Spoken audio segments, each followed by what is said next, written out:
semuanya langsung habis. KKB Papua ngaku kena ledakan di hutan. Sang komandan ketar-ketir. Nasib apes dialami kelompok separatis di Papua ketika hendak melakukan serangan ke markas mini TNI Polri. Bukannya mendapat apa yang diinginkan, KKB Papua malah harus kehilangan anggotanya. Peristiwa penyerangan pos TNI Polri pun berubah menjadi cerita kelam bagi KKB Papua. Terungkap bahwa kisah kelam itu berawal dari munculnya seorang pria yang tiba-tiba terlihat melintas di depan pos keamanan milik TNI Polri. Setelah berada persis di depan pos keamanan, pria yang berjalan sambil memegang tongkat itu tiba-tiba berhenti di depan pos. Pria itu lantas memandang ke arah pos keamanan dan sesaat kemudian memalingkan muka untuk melanjutkan perjalanan.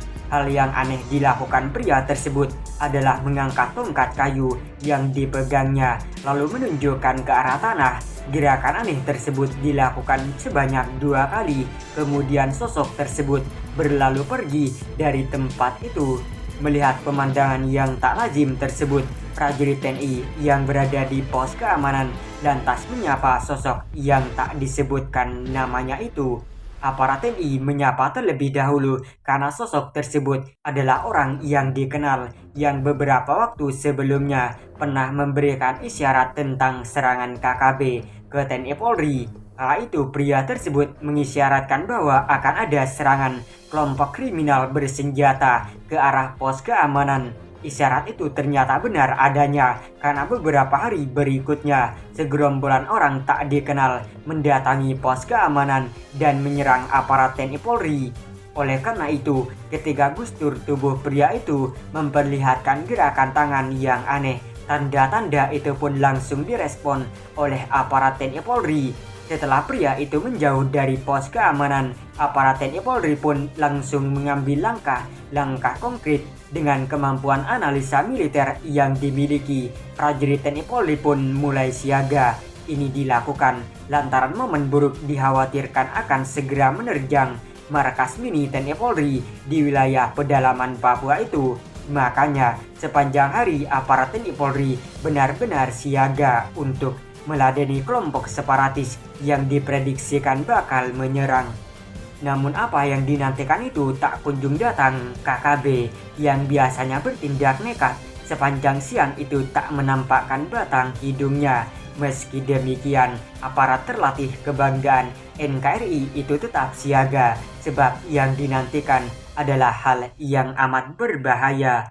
Ketika malam hampir tiba, kesiagaan di markas TNI Polri itu mulai ditingkatkan. Tak hanya sebatas menyiapkan persenjataan, tapi pantauan terhadap situasi di sekitar markas pun mulai ditingkatkan. Bahkan analisa tentang kelemahan pos keamanan yang kemungkinan bisa dimanfaatkan KKB pun dilakukan. Untuk itu, ketika malam semakin larut, seorang prajurit TNI ditugaskan khusus untuk memasang jebakan di seputaran pintu gerbang bagian belakang pos keamanan.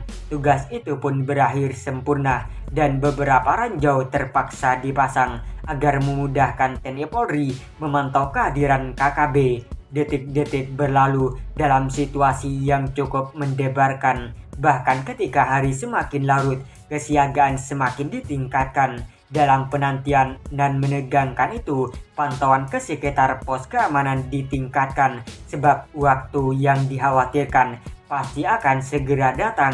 Benar saja, saat jarum jam mulai condong ke dini hari, tiba-tiba jebakan di belakang pos keamanan berdentum keras. 2 bunyi ledakan berkekuatan rendah memecah kesunyian malam yang diikuti dengan rentetan bunyi tembakan ke arah pos keamanan.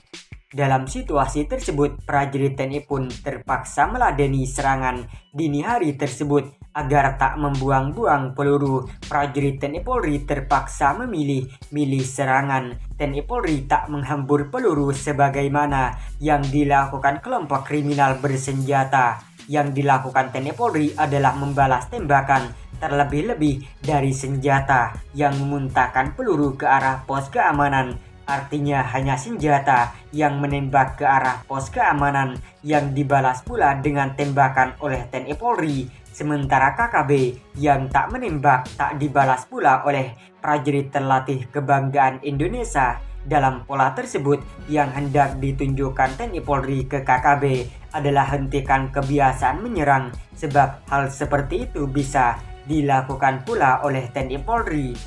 Strategi TNI Polri malam itu benar-benar jitu karena tak semua anggota KKB meregang nyawa di tempat tersebut. Mungkin karena anggota KKB berjatuhan di medan laga sehingga KKB pun menghentikan serangan. Mereka kemudian memilih melarikan karena tak sanggup merobohkan TNI Polri. Sementara seorang komandan lapangan KKB yakni Pamni Kogoya mengungkapkan fakta yang kemungkinan ada kaitannya dengan peristiwa malam itu. Melalui penggalan video yang beredar di jagat maya, sepupu Egyanus Kogoya, Panglima KKB itu mengungkapkan hal yang mengejutkan. Pamni Kogoya menyebutkan bahwa malam itu KKB sangat kaget atas sebuah peristiwa yang tak disangka-sangka. Saat satu anggota kami injak barang itu, benda itu langsung meledak sehingga 2 orang langsung habis, tutur Pamni Kogoya. Dalam video yang viral tersebut tak disebutkan benda apa yang meledak di pintu gerbang bagian belakang pos keamanan yang ditempati TNI Polri.